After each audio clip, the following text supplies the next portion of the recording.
तारों तले जिंदगी। इस सीरीज में हम आपके लिए लेकर आए हैं हिंदी साहित्य जगत की कुछ चर्चित कहानियों और उपन्यासों पर केंद्रित नाट्य वाचन। इस कड़ी में प्रस्तुत है मुंशी प्रेमचंद का लिखा चर्चित उपन्यास मनोरमा। तो आइए सुनते हैं प्रसिद्ध उपन्यास मनोरमा का रेडियो नाट्य वाचन।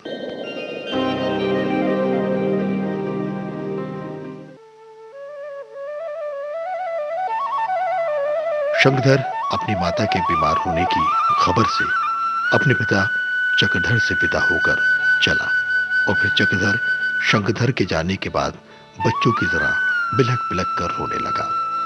और अब सुनते हैं मनोरमा के रेडियो नाट्य वाचन की 50वीं कड़ी।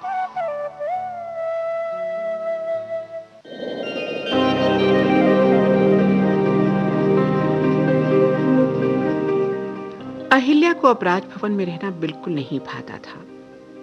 वो अब उसे छोड़कर कहीं दूर चली जाना चाहती थी।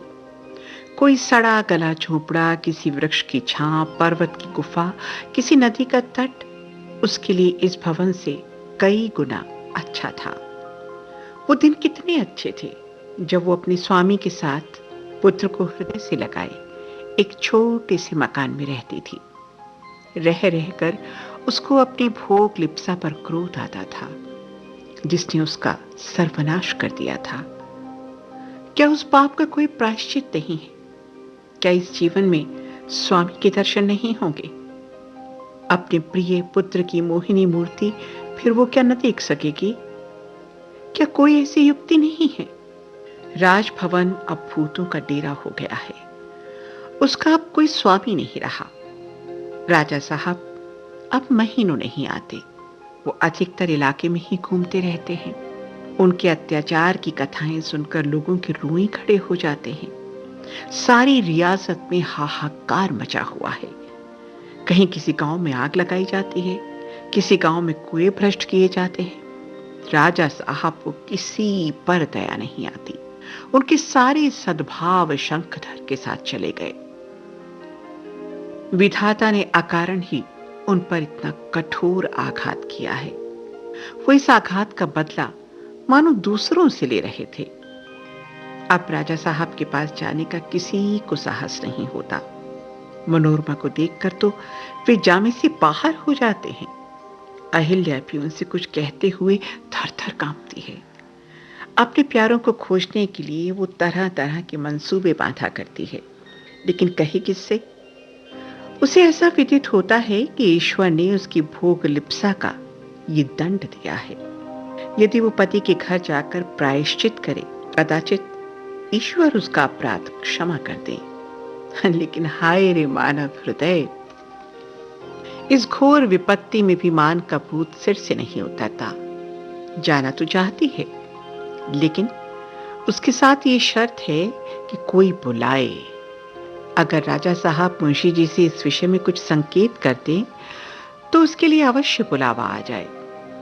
पर राजा साहब से तो भेंट ही नहीं होती, और भेंट होती भी है तो कुछ कहने की हिम्मत नहीं पड़ती।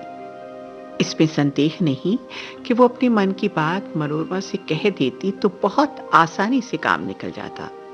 लेकिन अहिल्या का मन मनोरमा से न पहले कभी मिला था, न अब मिलता था। उससे ये बात भला कैसे कहती? एक दिन अहिल्या का चित्त इतना उद्विग्न हुआ कि वो संकोच और झिझक छोड़कर मनोरमा के पास आ बैठी।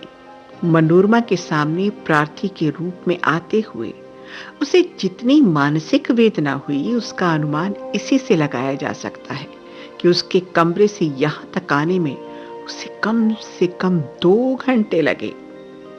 कितनी ही बार द्वार पर आकर लौट गई।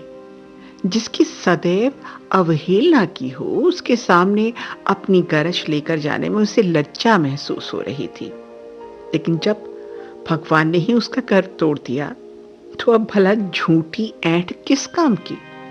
अहिल्या ने कहा, मैं प्रायश्चित करना चाहती हूं और आपसे उसके लिए सहायता मांगने आई हूं। मुझे अनुभव हो रहा है कि सारी विडंबना मेरे विलास प्रेम का फल है और मैं इसका प्रायश्चित करना चाहती हूँ। मेरा मन कहता है कि यहां से निकलकर मैं अपना मनोरथ जरूर पा जाऊंगी। ये सारा दंड मेरी विलास सांधता का है। आप जाकर अम्मा जी से कह दीजिए ना, मुझे बुला लें। इस घर में आकर मैं इतना सुख खो बैठी और इस घर से निकलकर उसे पा जाऊंगी। मनोरमा ने कहा, अच्छा अहिल्या, मैं आज ही जाती हूं। इसके चौथे दिन मुंशी वज्रधर ने राजा साहब के पास रुखसती का संदेशा भेजा। राजा साहब इलाके पर थे। संदेशा पाते ही जगदीशपुर आए। अहिल्या का कलेजा धक धक करने लगा कि राजा साहब कहीं से आना जाए। इधर उधर छिपती फिरती थी कि कहीं उनसे सामना ना हो जाए। उसे मालूम होता था कि राजा साहब ने रुखसती मंजूर कर ली है, पर अब जाने के लिए वो बेहद उत्सुक थी। यहां से जाना तो चाहती थी, पर जाते हुए दुख होता था।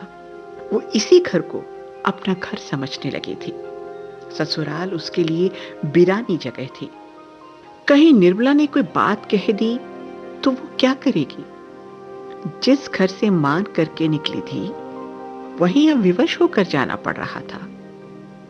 इन बातों को सोचते सोचते आखिर उसका दिल इतना घबराया कि वो राजा साहब के पास जाकर बोली, आप मुझे विदा क्यों करते हैं? मैं नहीं जाती। राजा साहब ने हंसकर कहा, कोई लड़की ऐसी भी है जो खुशी से ससुराल जाती हो?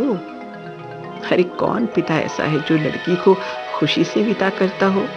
मैं कब चाहता हूं कि तुम जाओ, लेकिन मुंशी वज्रधर की आज्ञा है और ये मुझे शिरोधार्य करनी पड़ेगी। वो लड़के के पिता हैं और मैं लड़की का बाप हूं। मेरी और उनकी भला क्या बराबरी। और बेटी, मेरे दिल में भी अरमान है, उसको पूरा करने का और कौन अवसर आएगा? शंखधर होता तो उसके विवाह में वो अरमान पूरा होता। अब वो तुम्हारे कोने में पूरा होगा। अहिल्या इसका क्या जवाब देती? दूसरे दिन से राजा साहब ने विदाई की सारी तैयारियां शुरू कर दी। सारे इलाके के स्वर्णकार बुलाए गए और गहने बनने लगे। इलाके के ही लोग कपड़े सीने लगे, हलवाइयों के कढ़ा चढ़ गए, पकवान बनने लगे, घर की सफाई और रंगाई होने लगी।